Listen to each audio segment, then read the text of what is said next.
Hello to everyone. Hello candidates जो भी exams की तैयारी कर रहे हैं, specially for government teaching jobs के लिए। उसमें भी अगर आप DSSS TGT की तैयारी कर रहे हैं जिसकी अभी वैकेंसीज़ आई हुई हैं, तो अगर आप डेली कंसिस्टेंट रहना चाहते हैं स्टडी करते हुए, आपको मोटिवेशन नहीं मिल रहा है, आप 2-4 दिन स्टडी करते हैं फिर छोड़ देते हैं, तो आप साथ साथ मेरे स्टडी कर सकते हैं। बिकॉज़ जब हम सामने वाले को पढ़ते हुए देखते हैं किस तरीके से पढ़ रहे हैं, क्या उनकी स्ट्रैटेजीज़ हैं, तो हमें एक तरह से गाइडेंस भी मिलती है। कई बार हम कंफ्यूज होते हैं, हम कैसे पढ़ें, कैसे स्टार्ट करें, कहाँ से स्टार्ट करें, किन सोर्सेज से पढ़ना शुरू कर दें, शुरुआत कैसे करें, यही एक बहुत बड़ा पॉइंट होता है। प्लस साथ साथ क्या होता है, शुरुआत कर देने के बाद भी ऐसा हो जाता है कि हम 2-4 दिन तो बहुत एक्साइटेड रहते हैं, बट फिर उसमें कमी आने लग जाती है, फिर हम गैप करना शुरू कर देते हैं स्टडी करते हुए। तो अगर आप भी मेरे साथ ज्वाइन रहेंगे, आप देखेंगे डेली मैं किस तरीके से स्टडी करती हूँ। अगर आपने इसके पहले वाला मेरा DSSS का Day 1 का व्लॉग देखा है, स्टडी व्लॉग, तो उसमें आपने देखा होगा कि मैंने 45 डेज़ का टारगेट लिया है पार्ट बी नेचुरल साइंस को कंप्लीट करने के लिए, जिसमें मैंने फिज़िक्स, केमिस्ट्री और बायो को 15-15 डेज़ में कंप्लीट करने का टारगेट खुद से लिया है कि मुझे इतने दिन में करना ही है। और इसीलिए मैं ये व्लॉग्स अपलोड कर रही हूँ, जिससे मेरे अंदर वो कंसिस्टेंसी बनी रहे। क्योंकि बहुत सारे लोग हैं, या आप में से कोई एक इंसान भी देखेगा तो उसको पता है कि मैं अपना चीज़ को, टारगेट को कंप्लीट कर पा रही हूँ या नहीं। और अगर मैं नहीं भी करती हूँ तो सामने वाला तो इंस्पायर हो ही रहा है, उसका नुकसान नहीं है, लेकिन नुकसान मेरा ही होगा। तो जाहिर सी बात है मैं उस चीज़ पे और फोकस रहूँगी। तो 15 डेज़ के टारगेट में मैंने सबसे पहले जो 15 डेज़ लिया है वो है फ़िज़िक्स, यानी फ़िज़िक्स मुझे 15 डेज़ में कंप्लीट करनी है।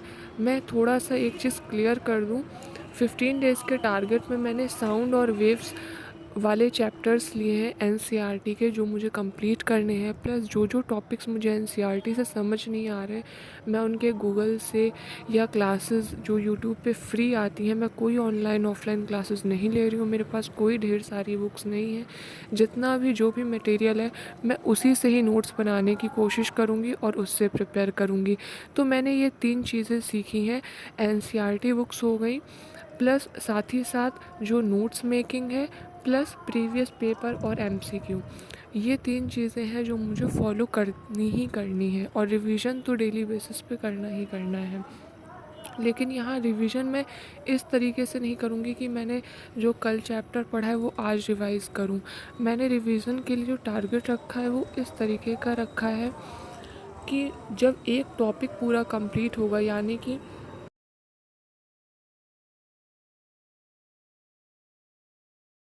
मैंने एक टॉपिक लिया है साउंड। अब वो साउंड चाहे वो एक चैप्टर हो एक क्लास में, चाहे वो 2 क्लासेस में हो, चाहे वो 4 क्लासेस में हो, वो जितनी भी क्लासेस में होगा, मुझे ओवरऑल पूरा साउंड कंप्लीट कर लेना है। साउंड या वेव्स, इनसे रिलेटेड जो भी हैं, उसके बाद मैं फिर से इसका रिवीजन करूँगी और इससे रिलेटेड प्रीवियस ईयर पेपर्स और MCQs लगाऊँगी। तो अभी मैंने साउंड चैप्टर का जो NCERT का 9th क्लास की साउंड चैप्टर थी वो मैंने Day 1 में कंप्लीट कर लिया था। आज मैं 11th क्लास के जो वेव चैप्टर है, जो कि जिसमें साउंड का काफ़ी क्वेश्चन देखने को मिल जाते हैं DSSS में, आज मैं इसको कंप्लीट करूँगी। जब ये भी पूरा कंप्लीट हो जाएगा और अगर मुझे इनमें से कोई टॉपिक लगेगा कि मुझे समझ नहीं आ रहा है, तो फिर मैं उसके नोट्स बनाऊँगी एंड देन रिवीजन, और फिर प्रीवियस ईयर के क्वेश्चन को मैं कंप्लीट करूँगी। तो इस तरीके का मेरा टारगेट है।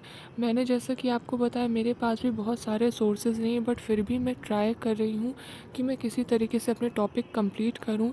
तो जो मैंने 9th की मेरे पास बुक थी उससे साउंड चैप्टर कंप्लीट कर लिया, बट मेरे पास 11th-12th की कोई बुक्स नहीं है, तो मैंने NCERT का ऐप डाउनलोड किया है। यदि आपके पास भी बुक नहीं है और आप नहीं परचेज़ कर सकते या नहीं करना चाहते, तो आप ऐप डाउनलोड कर सकते हैं। और ऐप डाउनलोड करके ही मैंने ये वेव्स वाला चैप्टर जो है इसी को मैं हाईलाइट कर रही हूँ। अगेन मैं आपको बता दूँ, ये एक टैबलेट है, बहुत बेसिक सा टैबलेट है। ऐसा नहीं है कि आपको बहुत महंगी चीज़ों की ज़रूरत है। अगर आपके पास टैबलेट भी नहीं है तो आपके मोबाइल फ़ोन में भी ये ऐप डाउनलोड हो जाता है। वहाँ पर भी आप हाइलाइटर वगैरह यूज़ कर सकते हैं अपनी स्किन पे, मोबाइल फ़ोन्स में भी। ठीक है, तो इस चीज़ का आप याद रखें। मेरे पास भी जो पहले मोबाइल फ़ोन था, उसमें मैं इस तरीके से पढ़ती थी कि उसमें भी डायरेक्ट हाइलाइटर हो जाता है, उसमें भी हाईलाइट का ऑप्शन आता है, जैसे आप यहाँ टैबलेट में देख रहे हैं। बट मेरा फ़ोन ख़राब हो गया, तो मैंने न्यू फ़ोन लेने की बजाय, क्योंकि मुझे इतना किसी से बात करनी नहीं होती या मेरे पास कोई ऐसा यूज़ नहीं था फ़ोन का कि मैं क्या करती। मैं तो अभी स्टडी कर रही हूँ, प्रिपरेशन कर रही हूँ, तो मेरे पास इतना फ़ालतू टाइम भी नहीं है। इसलिए मैंने टैबलेट लिया है, जिसमें मेरा मनोरंजन भी हो जाता है और मेरा काम भी हो जाता है, क्योंकि इसकी स्क्रीन बड़ी है तो मुझे पढ़ने में आसानी रहती है। तो ये चीज़ें सही, बिकॉज़ मुझे आँखों से भी थोड़ी प्रॉब्लम होती है, मतलब छोटे अक्षर होते तो मेरी आँखें दर्द होने लगती हैं। तो बहुत सारे रीज़न्स हैं, और मुझे ये एक फ़ोन के प्राइस में थोड़ा सा ज़्यादा प्राइस लगा है। फ़ोन एवरेज आपको 10-12 हज़ार 15 हज़ार तक का मिल जाता है। ये भी 17-18 हज़ार तक का टैबलेट मिल गया है। तो इस तरीके से आप स्टडी कर सकते हैं, अपने फ़ोन के थ्रू स्टडी कर सकते हैं ऐप को डाउनलोड करके। और यहाँ पर जो भी पॉइंट्स हैं, एक चीज़ मैं आपको बता दूँ कि प्रीवियस ईयर के क्वेश्चन आप नोट्स पढ़ने के पहले भी देख लें। नोट्स या एनसीईआरटी जो भी आप पढ़ रहे हैं, उसको पढ़ने से पहले एक बार उस टॉपिक से रिलेटेड, मैं ये नहीं कह रही हूँ आप सारे एकदम क्वेश्चन रट के बैठ जाएं, उस टॉपिक से रिलेटेड जो क्वेश्चंस आए हैं किस तरीके से। इससे क्या होगा, जब आप वो चैप्टर पढ़ रहे हैं तो आपको आइडिया लगेगा कि चैप्टर के अंदर भी, क्योंकि सब टॉपिक्स होते हैं, तो किन से क्वेश्चन पूछे जाते हैं, न्यूमेरिकल्स किन से आते हैं, फैक्ट वाले किन से आते हैं, डायरेक्ट वन लाइनर उठा के रख दिए जाते हैं एग्ज़ाम में या नहीं, या किस तरीके क्वेश्चन आते हैं, तो आप उन पे और ज़्यादा फोकस करके पढ़ेंगे। ठीक है, तो ये एक बहुत अच्छा तरीका होता है स्टडी करने का। अभी मैं वेव्स वाला चैप्टर कंप्लीट कर रही हूँ। ये चैप्टर जब कंप्लीट हो जाएगा तो कल मैं साउंड और वेव्स ये दोनों को रिवाइज़ करूँगी, क्योंकि मेरा साउंड टॉपिक कंप्लीट हो जाएगा आज। तो कल मैं इसको रिवीजन करूँगी, और रिवीजन के बाद में प्रीवियस ईयर के क्वेश्चन करूँगी।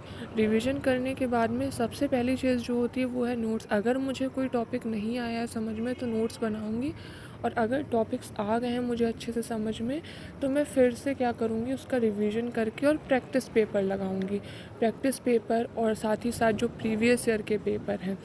ठीक, तो ये आपके ऊपर डिपेंड करता है। अगर आपको टॉपिक कोई समझ नहीं आ रहा है तो आप एनसीईआरटी पढ़ने के बाद में उस टॉपिक का पर्टिकुलरली कोई नोट्स बना लीजिए एक इजी वे में, ताकि आपको वो समझ में आ जाए, और उसके बाद में आप उसका रिवीजन करके प्रीवियस ईयर और एमसीक्यूज़ लगाइए। ठीक है, ऐसा नहीं पढ़ना है कि बस थोड़ा थोड़ा ऊपर ऊपर से पढ़ लिया और हो गया, आधी चीज़ें समझ में आई आधी समझ में नहीं आई, इस तरीके से नहीं पढ़ना है, वरना आधा अधूरा पढ़ने का क्या फ़ायदा। स्टडी करनी है लेकिन वो डीप करनी है, 15 डेज़ में करनी है। तो जहाँ हम 4 घंटे पढ़ रहे हैं वहाँ हम 6 घंटे पढ़ लेंगे, वो डीप पढ़ेंगे। किसी चीज़ को अगर मुझे इस टॉपिक को पूरी तरीके से कंप्लीट करने में एवरेज 4 आवर्स लग जाते हैं, 4 to 5 आवर्स भी लग जाते हैं। बट मैं इतनी वीडियो तो अपलोड नहीं कर सकती हूँ, इतनी लेंदी वीडियो। तो वीडियो का साइज़ उतना रहता है कि आप बोर ना हो, और साथ साथ आपको एक मोटिवेशन मिल जाए और आपका भी मन करने लगे पढ़ने का, आपकी एक कंसिस्टेंसी बन जाए।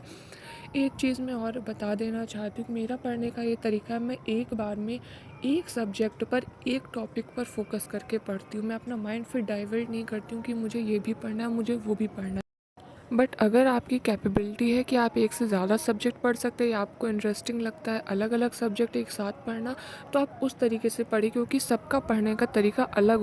बस इतना ध्यान रखिए कि जो भी पढ़ना है अच्छे से पढ़ना है, फुल फोकस के साथ पढ़ना है, डीपली पढ़ना है, कि कोई भी पॉइंट छूटने ना पाए। उससे रिलेटेड एमसीक्यूज़ और प्रीवियस ईयर के क्वेश्चन और ढेर सारी प्रैक्टिस ज़रूर करनी है, रिवीजन करते रहना है टॉपिक का।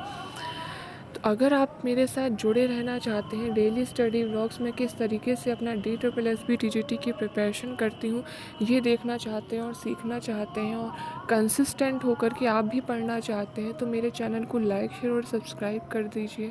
Thanks for watching.